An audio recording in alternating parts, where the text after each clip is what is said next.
Well, I'm excited to be joined by a former history teacher turned explorer who's also a researcher and the author of the book Enigmatic North America Legends, Oddities and Controversial History. I'm talking about Will Brown. Will, how are you, man? Doing great. Derek, thanks for having me here. Longtime watcher and listener of the show.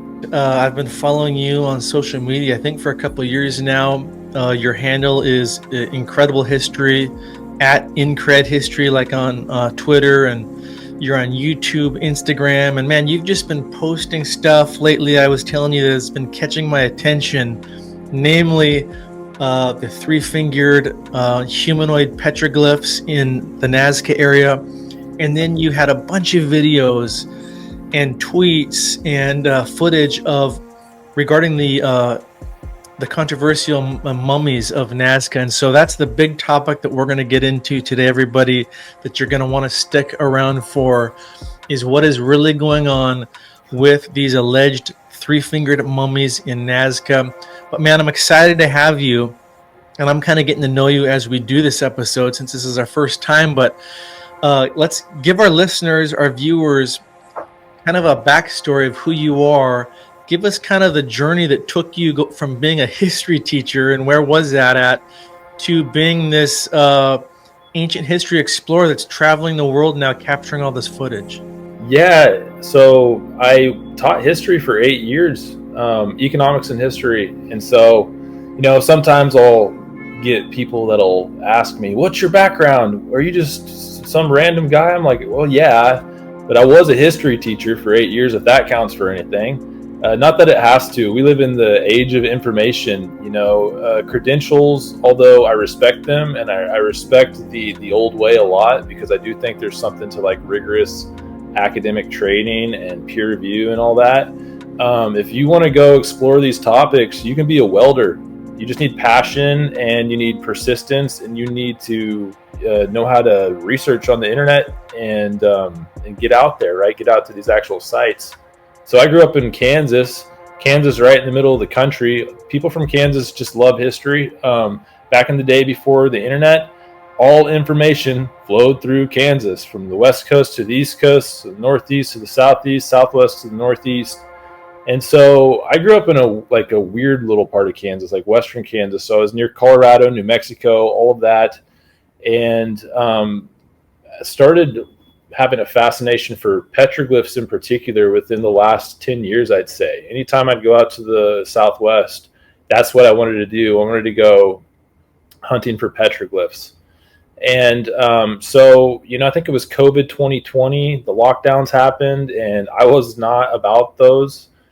And I bought a drone and took full advantage of the empty national monuments and national parks, which were technically still open. And my first big trip was to Chaco Canyon. And then I went out to BLM land, the Bureau of Land Management, where there are thousands of ruins and petroglyphs, and just went on this incredible month-long road trip. And was like, I'm going to start a channel. Maybe I'll go out to the southeast and do, Poverty Point. So I did Poverty Point, did all the mounds.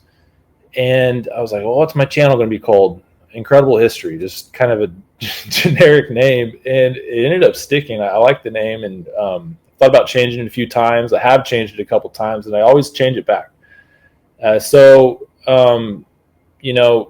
Eventually I realized I had half a book of information that I had studied and kind of written about, and did a long road trip from Kansas down to Oaxaca, Mexico, down to Chiapas, Mexico. Like, I drove my car down there and went to all these sites, Mayan sites. I took like a 7-hour round trip boat ride on the Guatemalan and Mexican border to get to some of the most remote Mayan ruins possible.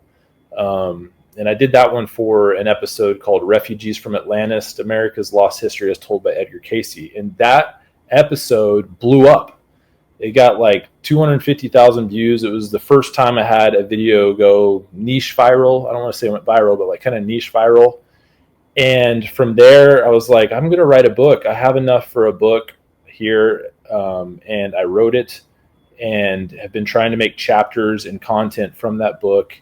Eventually made my way down to South America, where I'm working on my second one, and stumbled upon these mummies. So I didn't mean to go on, kind of maybe too much background there, but if you want, we can go right into how I got involved with the mummies.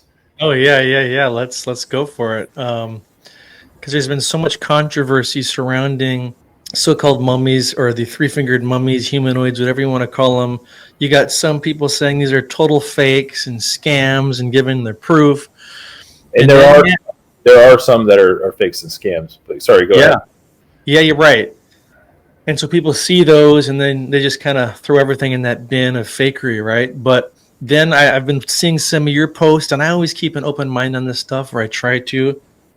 And I've heard some stuff from Alberino as well, and I go, man, there's something to this. So tell us, kind of, for people who might have missed the memo on this news that broke about the mummies not so long ago, kind of give us a little bit backstory, and then what you've seen, heard, and what you think's going on. So I met Timothy Alberino just down in Peru. We were there at the same time to see the mummy Maria. I made a documentary last year called Show Me the Mummies, as kind of a joke of a title, because I spent 3 months there and I never got to actually see the mummy. I was interviewing all these doctors, interviewing journalists that had been on the scene. Jaime Maussan and me did an interview together, and I put together this documentary. But at the end of it, I never saw a mummy. So I was like, I'm going to call this Show Me the Mummies. I finally got to see them this last April, and Timothy Alberino was on scene. It was cool to see him and hear what he kind of had to think about it. I am, just a full disclaimer, still not convinced that any of this is real. But it also, like, what do we mean by real? What do you mean by that? Does real mean you're hoping they're aliens from another planet? Does real mean you think that they weren't hoaxed in modern time? Does real mean that something happened in ancient times? Because there are a couple scenarios here, or really, in my opinion, if you want to make it into a broad thing, 3 scenarios that are possible, and I'll just get into those right away, and then I'll go to the backstory of how I got involved. Scenario number one is these are a hoax, and it would be one of the greatest hoaxes of all time if true. That's part of the reason I wanted to come do this story, because it was worth the story no matter what. All 3 scenarios are incredible. If this is a hoax, it has fooled some incredible scientists, some incredible forensic scientists, very smart people, and it's also fooled some Russian oligarchs that paid millions of dollars for a few of these. Millions. And so number 2, it's real. It's a being that is genuine, was born of this earth the way that we see it. And when I say a being, I'm talking specifically about Maria. Let's not focus on the little ones right now. Let's not focus on really any of the ones, but Maria and Montserrat are the 2 that, in my opinion, I'm the most interested in. Maria is the one that's the most famous because she was originally the one that was originally found. Montserrat's the one that has a fetus inside of it, that some people say the fetus has 3 fingers. I've talked to the American scientists, and they're not convinced yet that the fetus has 3 fingers. They're also not convinced that it doesn't. They just want better imaging. So that would be the greatest biological, anthropological find of all time. Maybe just the greatest find of all time. And the third scenario, this is some type of ancient ritualistic manipulation. This happened in ancient times, which would also, in my opinion, be one of the greatest anthropology discoveries of all time. I mean, for them to have the sophistication involved to do what they've done is unbelievable. So I got down there filming. I was doing a whole bunch of stuff in Colombia, got to the airport in Lima, and while I was in the airport in Lima, I see flash across the screen, hoax mummies discovered at the airport in Lima. I don't know if you remember this happening about 1.5 years ago. The airport in Lima confiscated some dolls that had obviously been manufactured with like chicken bones or something like that. And so I was like, oh, wow, I wanted to study this when I was here. I would like to see more about just the origin story of this. And I contacted a few people on Twitter. Shout out to Gonzalo Chavez, who is just kind of a normal guy from the United States that has a lot of passion about this topic and has been linking people like me to Jaime Maussan, to the doctors out in Peru. And before I knew it, I had interviewed a doctor in Ica named Dr. Irvin Zuniga, who is also a dentist. He's both a medical doctor and a dentist. And what he told me was pretty shocking, that some of these mummies had metallic, and not the ones that they found at the airport, which were obviously frauds, but the other ones had metallic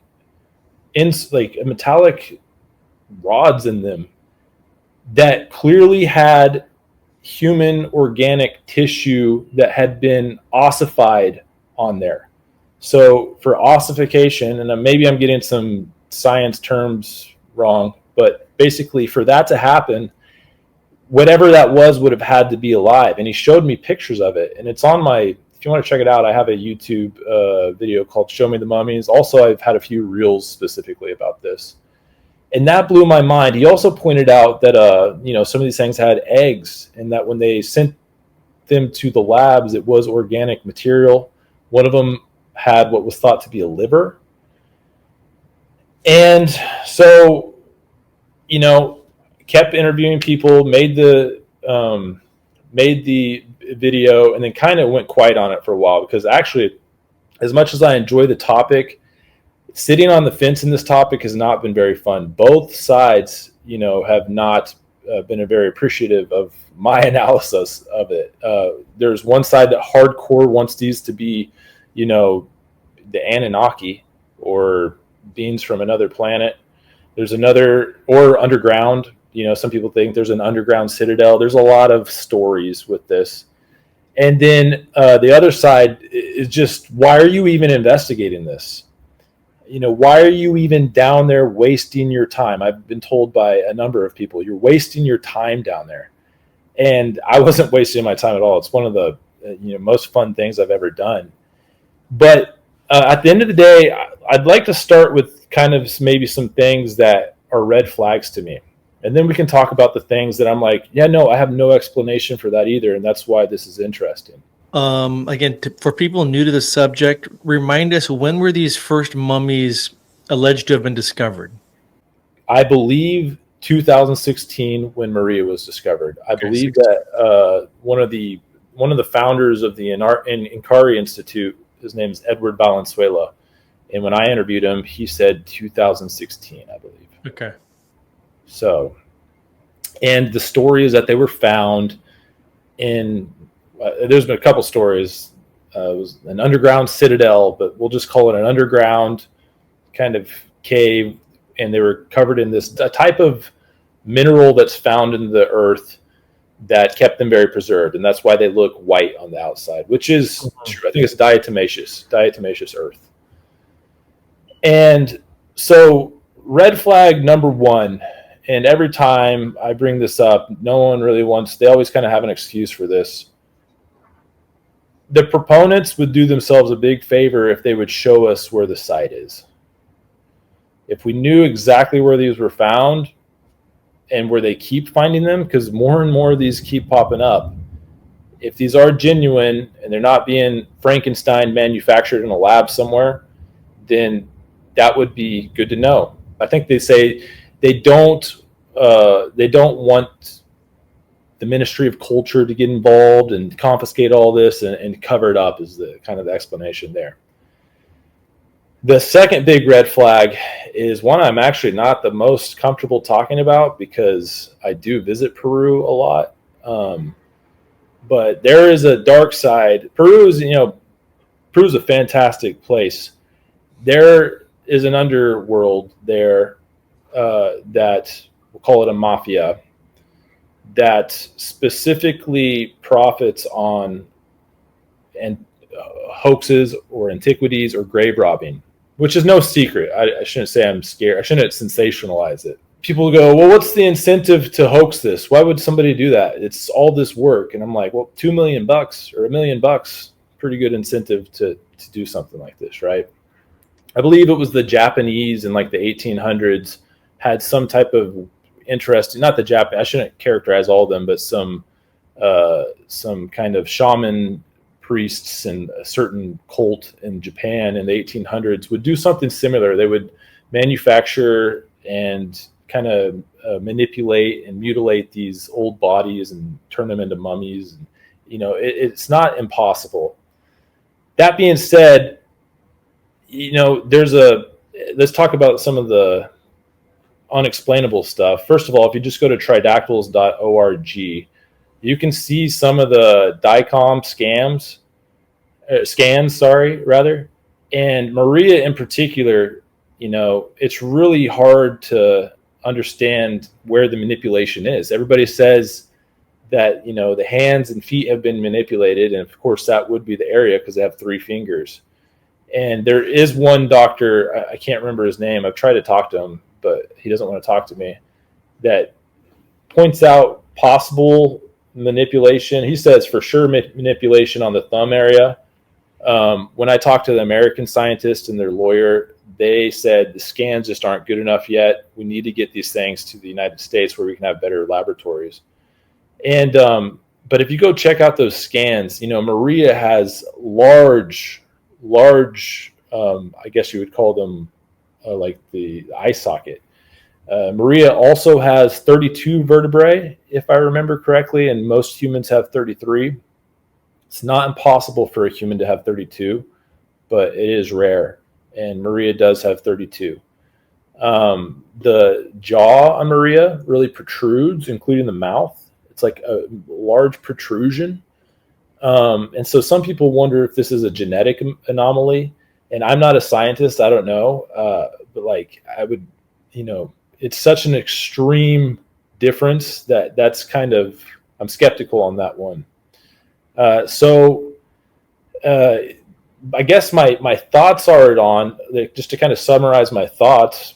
And now we have congressmen that are going and seeing these bodies. I don't know if you saw that. I can't remember his name, but we have congressmen that are actually going and checking these things out. I feel like a wave 3, I like to call it wave 3. We had wave 1 peak in April of 2025 on interest in this topic, kind of dipped. And I feel like a gigantic wave 3 is underway, and that these are about to make a lot of headlines in 2025, 2026. And there is a lot of things that are still alarm bells to me. But if it's the last thing I'll say, I think a couple things can prove this. They talk about DNA, that the DNA analysis has been done. And I really would just like that to be done fully independent with these American scientists, because DNA is weird. Second thing, if it's true that Montserrat has a fetus inside of her that has 3 fingers, that would be a very interesting development. They claim there's actually an image that kind of shows it, but did they draw it the way they wanted it to be drawn? And then the third thing, where is the site that these are being discovered at, supposedly? Because there still is a lot of fakery and manufacturing going on. I know that for a fact. It doesn't mean all of them are. Mm-hmm. Maria in particular is very weird. It's hard to explain Maria. Yeah, while you were chatting, I was going through my blog and I pulled up this article. Let me see if I can screen share real quick. I had written this. Look at this. 2017 must have been shortly after the news broke the first time. Oh, you wrote this? Awesome. 5 strange oddities regarding the 3-fingered Nazca humanoid.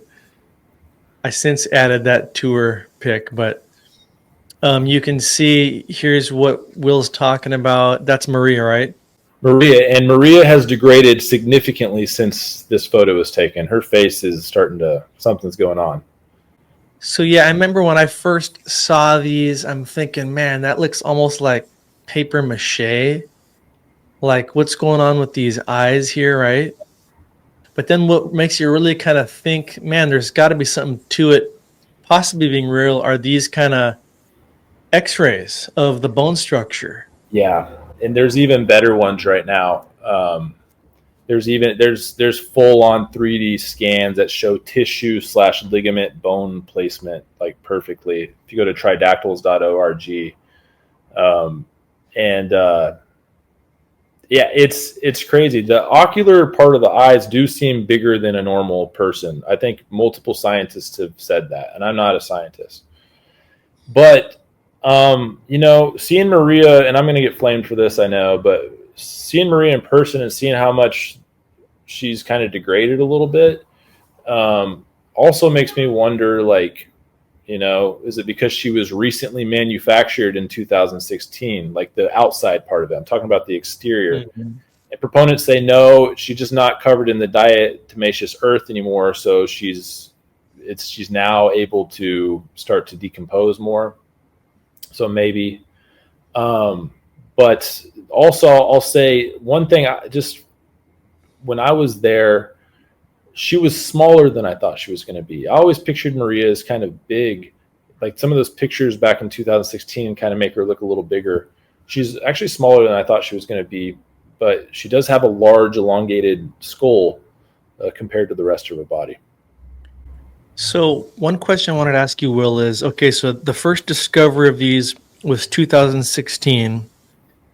And as I was looking at that article, yeah, I remember the buzz back in the day.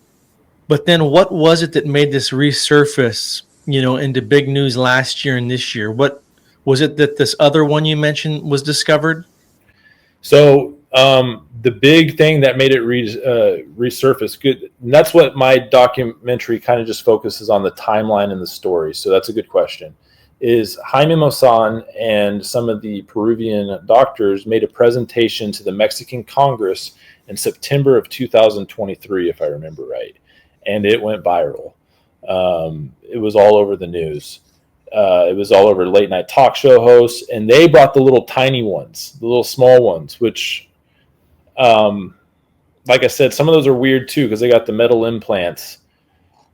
From there, Josh McDowell is a lawyer for the team of Dr. McDowell and some other forensic scientists from the United States, basically out of their own just curiosity and interest, volunteered to go down and take a look. And then Jaime Maussan and Joas Mantilla, two guys I really like. Jaime Maussan is a controversial character. He's been involved in things that ended up not panning out before. But he really believes these are real. I believe that 100%, that he actually truly believes that. And he had this big press conference in Lima that I attended. This was the highlight of my trip down there. And during the middle of it, when they're announcing that all these American scientists are about to start digging into this and hopefully going to try to lobby for Peruvian Congress to allow some of these to go to the United States where they can properly, be assessed in a proper lab. The Ministry of Culture raided, and it was like a full-on raid. They raided the press conference. And I captured it all on video. I was reporting live on the scene, kind of doing some guerrilla journalism. I pulled Jaime Maussan away from the actual TV stations for a moment. It was like, Jaime, talk to the English audience. And he was talking to me, and kind of had some videos go viral from that because it was just chaos. And they were there hoping they could confiscate the mummies. But they didn't find them. They either got them out of the hotel in time or just didn't bring them. And that was a really funny development. Since then, the Ministry of Culture has backed down a little bit. The guy involved, I think his name is Flavio Estrada, or I believe that was his name. He ended up resigning for whatever reason. And there's new management there, if I remember right. And they've actually been cooperating more with the University of Ica, who is kind of heading the research in this down there. And then also storing a lot of these bodies is the University of Ica. So that must have been a scene, by the way, where was Jaime literally talking and these guys just burst through the door? Yeah, well, in this case, it was Joas Mantilla, who has been the #1 journalist on this down in Peru. He's been all over it. Shout out to Joas Mantilla. He's a big time proponent. He believes these are real, but he was kind enough to grant me an interview when I was down there, and he's been very helpful. And he was given a presentation, And during the middle of it, they bust in, and the lady takes the microphone from him. I got it all on video. She takes the microphone from him and is basically like, "We're here for where are the mummies?" Like, my Spanish was a little rough at the time. It's getting better. I don't know exactly what she said, but she got on the mic, and then the crowd basically started booing her and harassing her a little bit. There was this whole, debacle, and it was quite the scene. And then I got a chance to actually, things calmed down. The press conference went on, and I got a chance to ask the American scientists some questions about what they needed to see to confirm and deny the authenticity of these. So it makes you wonder, though, if the ministry is busting in at this conference to confiscate the mummies, why would they do that if they were just hoaxes, right? Well, the answer to that would be, if these are hoaxes, serious crimes have been committed. Like, people will go to prison. In fact, the person that supposedly found these, that I don't actually think found these, I think it's kind of just a front. His name's Leandro or Mario. He's been in prison, in and out of prison. He's a genuine huaquero. He is a grave robber, and I believe maybe recently had to go back. And so the Peruvian Ministry of Culture does not mess around with their anything antiquities. Like, there are huge consequences for sneaking artifacts out of the country. If somebody sold, because at the end of the day, whether these are fake or not, they are genuine. They are genuine people. These are genuine bodies from a while ago. They're not. These aren't like recently These aren't like recently deceased people. These people died a long time ago. Mm-hmm. And if you sold one of those for $1 million to some Russian oligarch, like, you're going to Peruvian prison. And so that would be the answer, I guess. What's the guesstimated dating on these mummies? I want to say that at least 1,000 years. Okay. I'm just going to say that because I don't remember the exact date, but I want to say it's like somewhere between 800 and 1,400 years was the date that they radiocarbon dated. But once again, like, if something's been Frankensteined, I guess basically what that proves is just that these are old bodies. The bodies are genuinely old. Like, they're not recently deceased or animal bones. In particular with Maria, that's not an animal bone. It's a human or some type of being, hominid. I want to show you and everybody watching another photo of a strange humanoid-looking mummified head that was found in Peru. You might have seen this. I don't think this has been lumped in with the mummies of the Nazca, but this has a similar look to Maria. Check this out. This is apparently found in a cave. Brian Forster did. He might have taken these photos, but you can see the eye there is almost similar to Maria's. It's got this weird shape. Wow. And you can see it's on the smaller side, right? Yeah. Underneath it, I mean, it's just strange. Look at the little nose and mouth. You had mentioned was maybe one of the explanations of this that there was some ancient practice where they were taking bodies or body parts and doing their own Frankenstein mummification ritual thing. Because if they were, that was another example of it almost, it looks like, right? Yeah. But what's funny though, or what's, I guess not funny, but just extraordinary is if I'm understanding things correctly, and some of this might just be speculation, but if it's true that there's organic tissue ossified to some of those metal rods, that would mean that this happened, if this ritualistic practice took place, it happened while they were alive.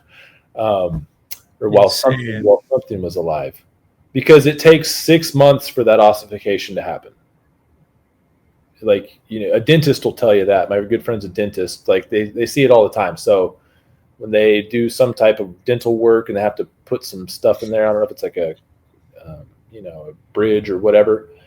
It takes 6 months to fully ossify to the bone or to the organic tissue. So that's really strange. How do you explain that? So was there metal found in both of these mummies? multiple. So some of the smaller mummies have had metal, and then Montserrat, I believe Montserrat, and a few more have like metal on the head. And I was watching the Alchemy podcast with Jesse Michaels. No, sorry, it was the Joe Rogan podcast with Jesse Michaels. And he was talking about how some of this metal is extremely rare, wasn't even known about until, within the last couple hundred years. The metal thing is very odd. And that's one of the reasons why, when people are saying, why do you even care about this? And it's like, because it's weird. Like, if this is a hoax, this is a good one. This is maybe, if this is a hoax, this is one of the best of all time. Is the metal, is it just inserted randomly, or is there any order to it? Like, where it shows the three fingers attaching to the hand? Is there metal where the fingers attach? No, there's no metal that I've ever heard of anywhere near the hands or the feet. The metal in the small one was perfectly square in the chest. It's a little beam, a little rod. The metal in the large one, I believe Montserrat, if I'm wrong on that, sorry, there's like 100 of these mummies, is right at the forehead, right in the middle. And then there's some in the back of the head as well. And, they practiced, I can't remember what it was called. I was going to talk about this when we talked about the Chachapoyas, but they practiced, the ancients in Peru and even Europe and all across the world practiced this thing where they would make holes in their head to kind of release pressure from the brain.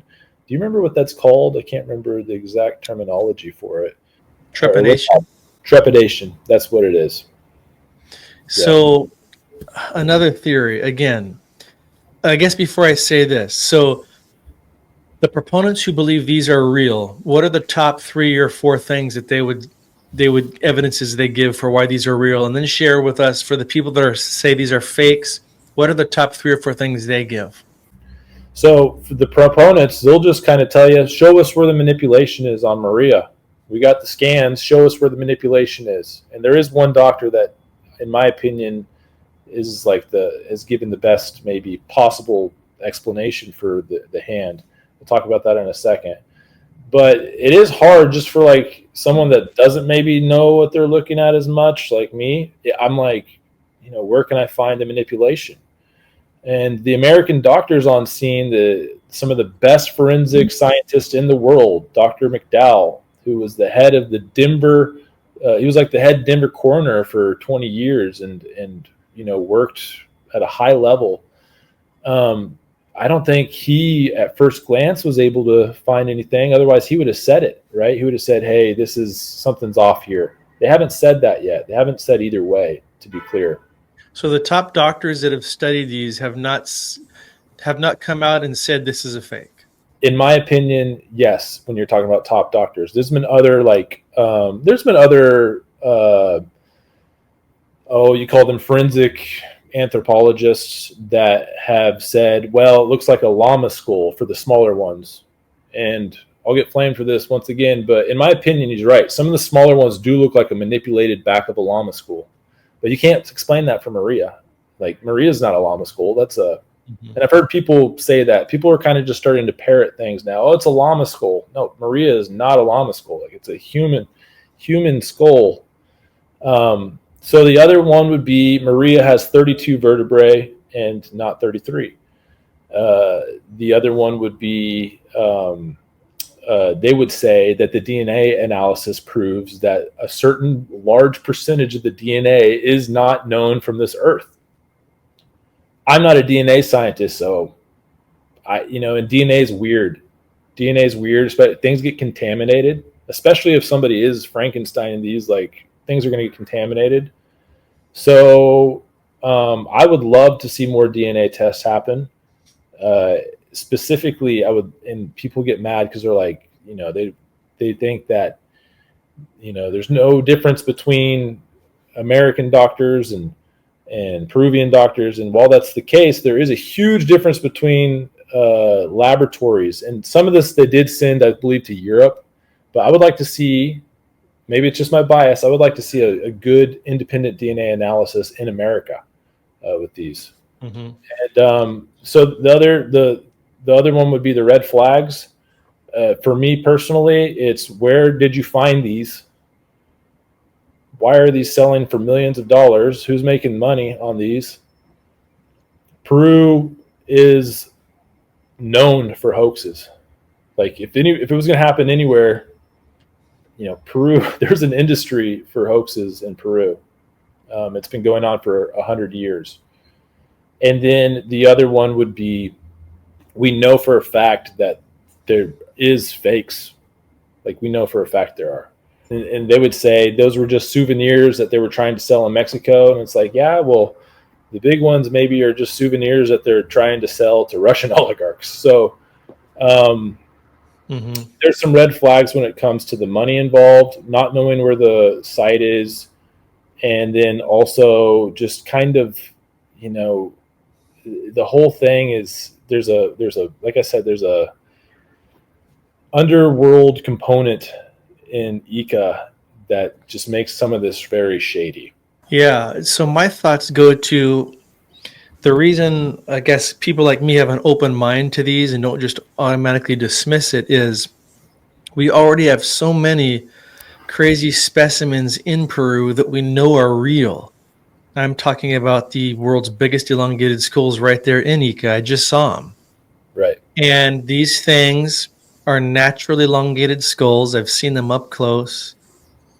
They were, I believe, the elite ruling class, 3,000 years ago down there in Paracas.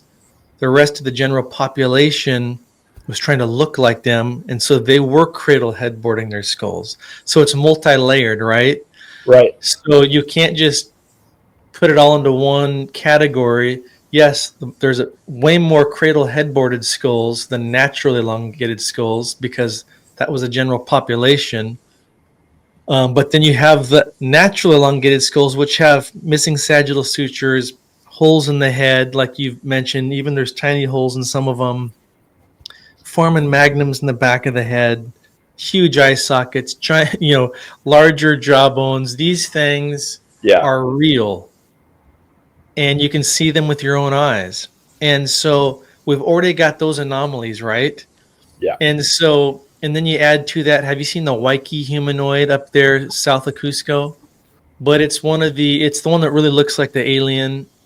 It's really yellowish, and it's of the mummified version, so it still has some skin on it. Yeah. But the last point I was making is we not only have these elongated skulls, we've got all these mummies, even found in Bolivia, of newborns with huge elongated skulls. So I believe these were some type of hybrid.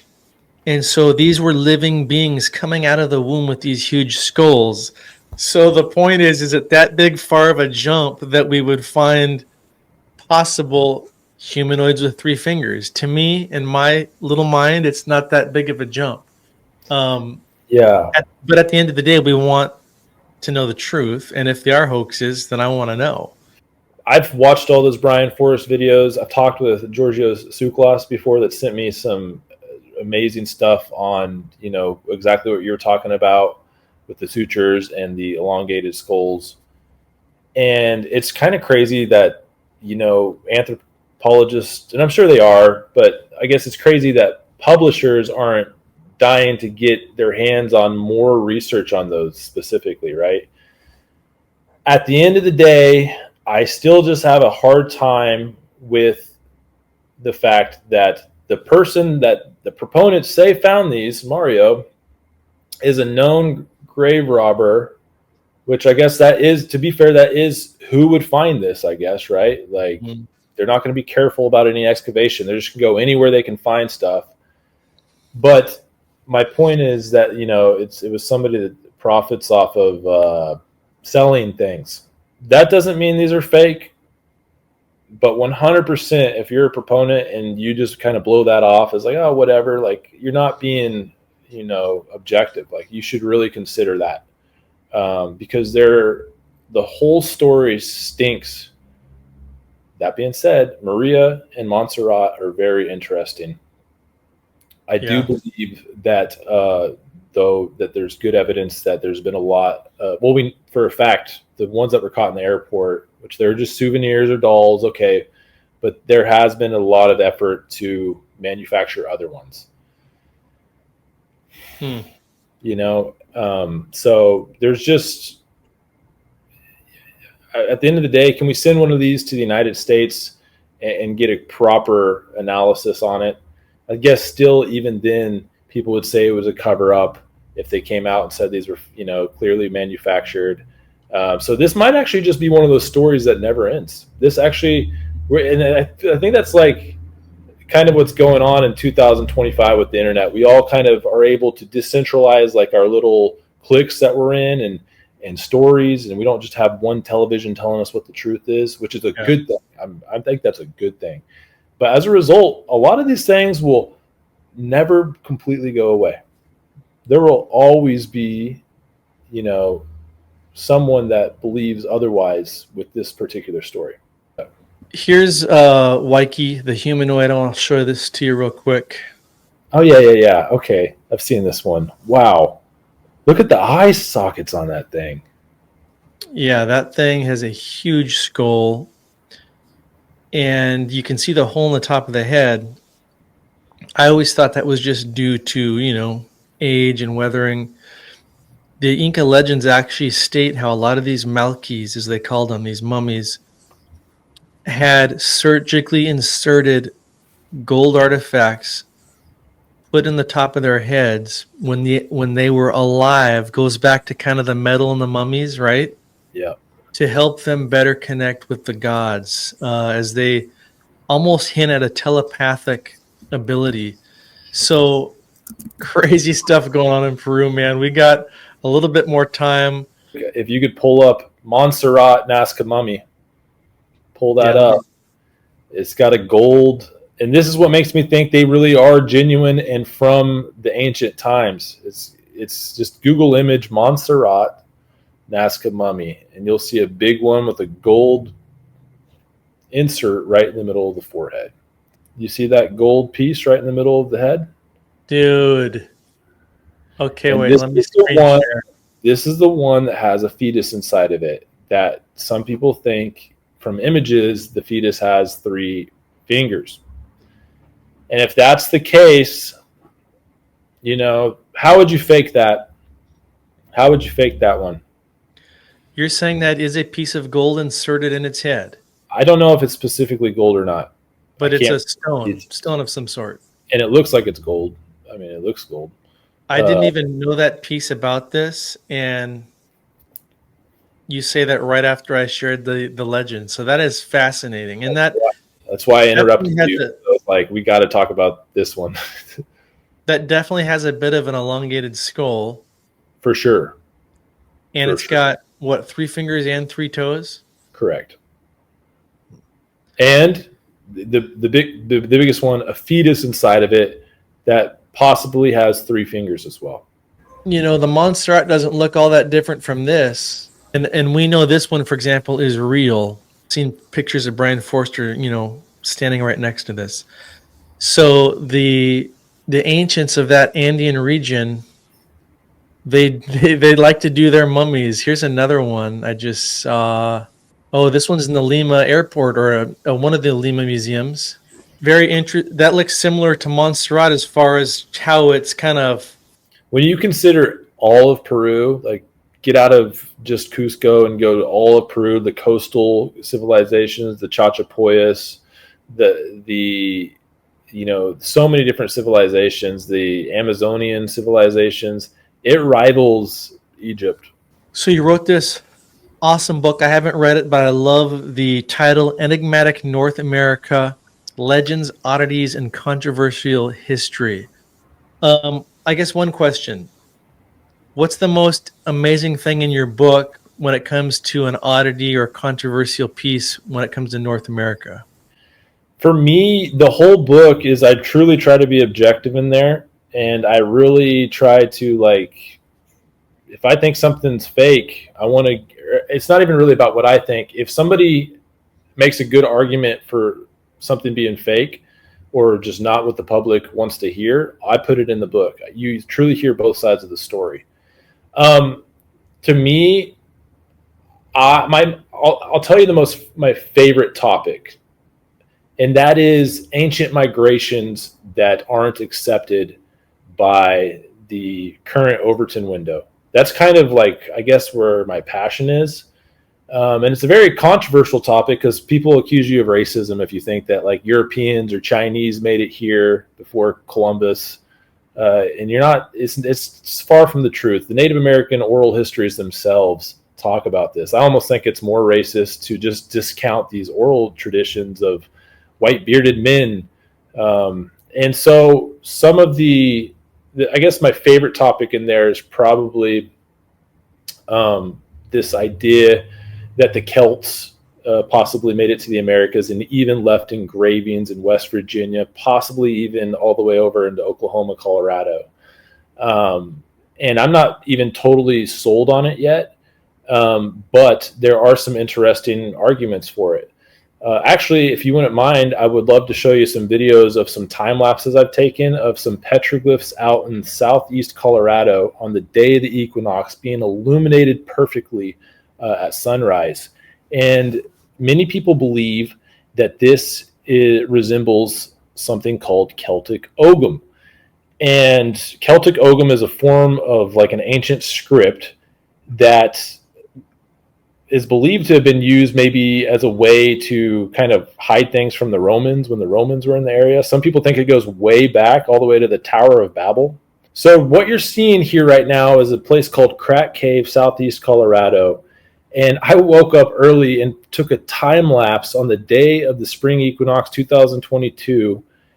And you see this perfectly, I guess we can rewind that here, this perfectly highlighted inscription that on the day of the equinox, the sun shines on it, almost like they knew the sun was going to shine there, and they put an engraving there. Now, there's some guys, Philip Leonard, and his name is escaping me, but Philip Leonard gave a translation for this that supposedly says the sun strikes here in the day of Baal, which was their sun god. And the problem with this is supposedly American Ogham lacks vowels, where like the Irish Ogham has vowels, and so you can kind of be open to interpretation. But if you just Google search Ogham writing, you'll see this does look remarkably similar to Ogham. The difference being American Ogham, I guess you could say, is horizontal, where most Ogham, not all, but most Ogham in Ireland is vertical. I believe over there they pronounce it Ogham. I'm American, so when I see a G, I say it, Ogham. So forgive me out there. But this was just unbelievable to me. The day before, I took a time lapse in Oklahoma. This is all on the Oklahoma-Colorado border. This is called the Anubis Panel out in Oklahoma. And the reason they call it the Anubis Panel is because there's this little kind of probably a coyote. Yeah. But it has a little flail on it, similar to Anubis here. And the Celts actually did work as mercenaries down in Egypt. And over here, so that was a little time lapse I took. But the most interesting time lapse that I took was right in the cave next to it. And you're going to see this here. Here's more Ogham-like writing where you have these scratches with a line. And these scratches are intentionally different sizes. And let me just kind of get to it. And you see this pointer finger almost coming up perfectly right here on the line, almost as if it's a calendar. And there's a whole book by Gloria Farley, who is really into this, and it's escaping my name right now, but it's a pretty interesting topic. Even if this wasn't made by Celts, these are clearly equinox markers. And, you know, it was a lot of fun chasing this story down. One theory I kind of have is, of course, the Celts came over. If something can happen, it will happen. You know, of course, the Chinese came over. I believe Africans were coming over to Brazil. It's not that far. And it's possible that these are obviously still made by Native Americans, but why did they understand this Ogham-like writing? why do you see this all the way? I saw the same type of writing down in Paraguay when I was doing the Vikings story down there. And so, we have this Ogham-like writing all throughout the United States. Why is that? We're not, Native Americans supposedly didn't have any script that they would write about, but we have this consistent type of petroglyph you see from West Virginia, New York, New Hampshire, Oklahoma, Colorado, even down to Mexico. And like I said, I saw some in Paraguay. So what is that? It's quite the mystery. And that was chapter 2 of my book. It's probably not the most significant oddity, but it's the first one that came to mind, and I had a video, so I wanted to show that to you. I wanted to ask you about the 12,000-year-old pictographs of Ice Age, what looks like Ice Age mammals down there in, was that Colombia? Correct, Colombia, down in kind of the Amazon region, right as it on the borders of the Amazon region.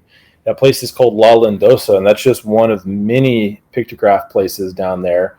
And yes, it's a very controversial place because I can pull up a picture if you'd like, but it's so well preserved that it's hard to almost believe that these are 12,600 years old. We're pushing 13,000 years on the dating, but they found fragments of what would be the paint that they use, or kind of the red paint, in a layer of soil with organic material that, sure enough, multiple times they found this, where it was getting dated to 12,600 years old. The truth is there's probably multiple epochs and generations that wrote on these walls, but in one of the images, and I have the picture right here if you'd like to see it, there is a picture of what is believed to be an Ice Age sloth. Here's me at the site here at La Lindosa.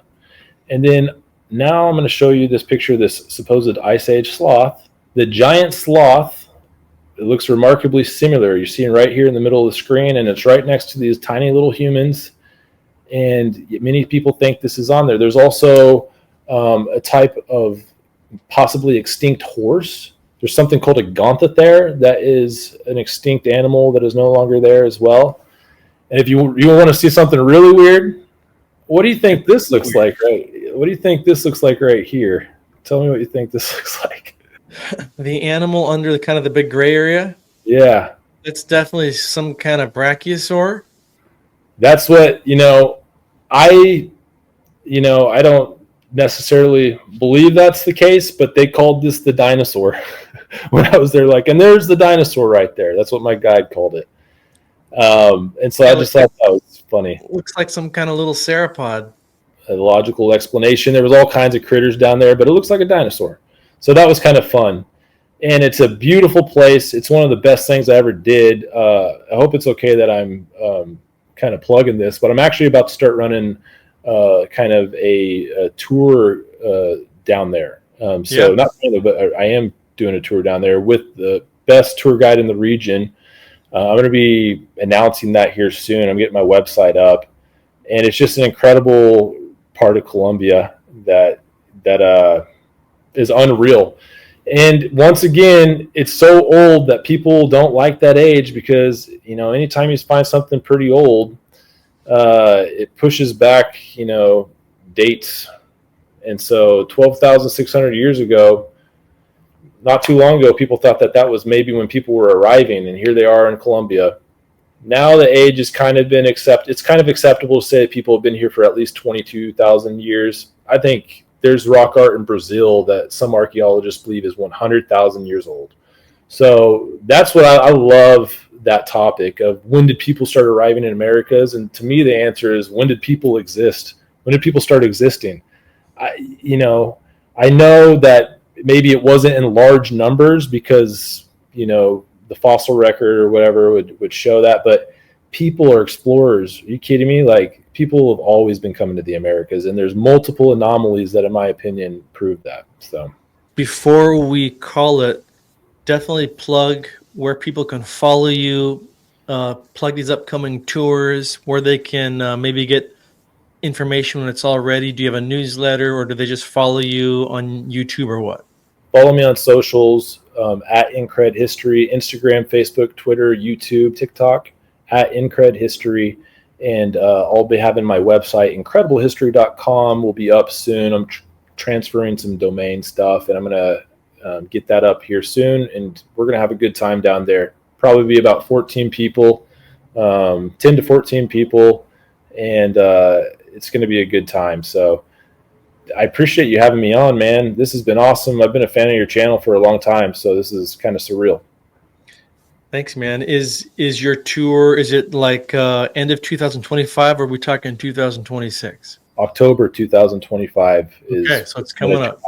And then I'm probably going to do a second one sometime after, if things go how I think they're going to go. There's I put out a little tweet about it the other day and got overwhelming interest about it. Yeah. So I saw that. So you will see those that rock art that we just talked about on the tour. Yeah, it'd be basically a 5-day, 4-night deal. First day in Bogota, everybody would arrive, and we would go to the Gold Museum, which is incredible. And then it's this amazing museum with all this ancient gold artifacts. We'd have a good dinner that night, and then we'd have 3 days down in Guaviare. And all three of those days, we'll see rock art panels, and we'll also see some interesting boulders and rock anomalies. One place called, I believe, Orion Gate, if you want to Google that, and some eco tours as well down there. So awesome. Hey, I got to ask you one more question. You had a video I saw on your YouTube maybe a year ago, and it was something about your search for ancient dwarves in the Mayan jungle. Correct. I wish I had this picture to show you right now. Did you find anything? Give me something. Yes. I wish I had this picture to pull up for you right now. I'll send it to you. Maybe you can throw it in here. But I went down to Yaxchilan, which is an incredible Mayan site. And not many people go there. You have to take a boat to get to Yaxchilan and Piedras Negras. And this is on the Guatemala border, and it's on the Mexican side. And when I got there, I was just going to go. I wanted to see it. It was part of the tour. I was going to go see Piedras Negras. But then when we got there, there was this amazing temple with these strategic holes that were in it. And my guide told me that those holes were used for wind to blow through. And they would listen to the whistles of it. And then he starts showing me the stelas underneath, and there were these dwarves. Clearly dwarves with like these weird noses. And he goes, these are the dwarf people. The Mayan dwarf people believe the Mayans believe the dwarf people were spiritual, and that they had spiritual powers. And of course, there's many stories about the dwarf king of Uxmal, that took over Uxmal somehow. There's a dwarf that was running the show there apparently for a while. And so it blew my mind. I wish I had a photo. But there's a clear carving that I'm surprised it's not more famous. And I wish I had the photo. I have the photo on my phone right here. I just sent it to Luke Caverns last night, actually. It's funny you brought that up. Well, that kind of dovetails with there's different sites, in South America where there's miniature buildings. Tulum, I think, has some of them there on the Yucatan. Peru does as well. Yeah, Peru does up there. By Nape Iglesia, there's a little miniature tower. I think the old world was more like Narnia than we think. Yeah, and in Peru, they have these T-shaped windows. I know we don't have a lot of time. I don't know if I can talk for 2 more minutes. Yeah. The small little buildings, I noticed in pictures that they had T-shaped windows, which is kind of crazy because if you're a fan of the Southwest, we have T-shaped windows in the American Southwest. Well, I found these. This is actually a big building in Peru. I found these in the Chachapoyas region and couldn't believe my eyes. Here you have adobe cliff dwellings with T-shaped windows, like 3,000 miles away from Colorado. These were actually used to store their dead. But, I've seen these T-shapes all over the place. Here's one more example, or a couple more examples I'll show you. Here's Chaco Canyon. And I've seen them down in Mexico and Guatemala too. And then the only reason I brought it up is because you talked about the small little dwellings in Peru. They got T-shapes on those little small dwellings there too. What's up with the T's? So a Peru connection to the American Southwest. Correct. And that's going to be a chapter. That actually is a chapter in my first book. It's more so Guatemala to Colorado. And then I found these in Peru and I was like, well, I got to make that chapter again in my second book. the Colorado Peru connection, because you have T-shaped windows, doors, whatever you want to call them, on adobe dwellings in Peru. It's very similar. Do you happen to have that drone video handy of the Chachapoyas? Yes, I don't have the drone video, but I have the drone photo. So same people. And if you look here, the one in the middle without the eyes, it has a little T symbol as well on its chest. Okay, the Mayan, there was a Mayan god Ikwe, and it symboled life and breath. And Luke Caverns was actually down there, and me and him had talked about this topic. He had been down in the Mayan territory, and he said he noticed there was a lot of fresh air blowing through these T windows. Like it was almost meant to capture air or something like that. And it's interesting because the Mayan god Ikwe meant like breath and life and wind. So maybe it has something to do with that. But these are incredible. This place right here, Karahia, I believe is what it's called. There are mummified bodies wrapped in animal skins in all of these. And you can see the skull on top there. You can see a skull on the bottom right. You can see remnants of skulls. These would have been elite Chachapoyas warriors or nobility, somebody important that they put on this cliffside over 700 years ago. And I got a chance to fly my drone. The Chachapoyas are the most underrated and enigmatic culture that we know of in Peru, in my opinion. We know a lot about the Inca. Maybe we don't know about what was happening before the Inca. There's all kinds of theories there. But the Chachapoyas, very interesting. And they have a completely different architecture style compared to the rest of the Andean cultures. They build their pueblos in circles. They supposedly, the Spanish said they had blonde hair and light eyes. And when I was hiking in these regions that are far, far away, I met multiple people that were natives. They would be upset if you said they had Spanish blood. Like they believe they are natives, and they had green eyes. And so there's theories out there that the Chachapoyas were maybe related to the Phoenicians, the Carthaginians, and the Celts, and they came over after the Roman Empire sacked Carthage. I don't know if any of that's true, but there's a documentary about it out there if you want to check that out, and it's probably going to be a chapter in my book. So, but the amazing thing is these depictions of these humanoids right here are literally housing the remains inside them of the ancient warriors. Correct. I don't think your average person ever knew that fact. So you see right there in the bottom right where the skull is, that was also a statue. It just has degraded and collapsed. And so you're now seeing the remnants there. Oh, wow, I see it. So that was also a statue that had a body in it. And now there's a skull just laying there. These are about at least 700 years old. And the Chachapoyas were never fully, they were the last resistance to the Inca. The Inca didn't really want to mess with them up there. It's a very remote mountainous area. And they had this amazing place called Aquila that is this incredible fortress on a 10,000 foot mountain peak that I got to go visit. And the Inca finally kind of subdued them, probably through economic means or whatever, but they never fully conquered the Chachapoyas. Incredible culture with lots of mummies. Incredible. Well, I think the point is there's an incredible history that is even more incredible than the mainstream has wanted us to believe, right? So everybody follow Will at Incred History on Twitter. He's on Instagram, YouTube. You said TikTok, and you got another book coming out. That's exciting. Yeah, Enigmatic South America, Legends, Oddities, Controversial History. And I'm taking my time with this one. I was kind of rushing things, and sometime it's going to happen. But Enigmatic North America is out on Amazon now. And you can get it via Kindle or paperback. It's a little bit expensive. It's $35. It's got a lot of pictures. It's an expensive print job is what that is. So, but it's kind of a coffee style book, and I poured my heart into it. So I hope you get a chance to check it out. Everybody get that book if you can. Will, thank you so much for your time.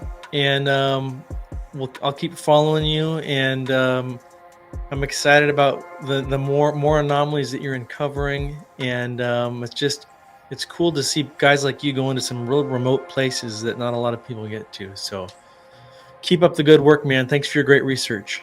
I appreciate you, Derek. Thanks for having me on.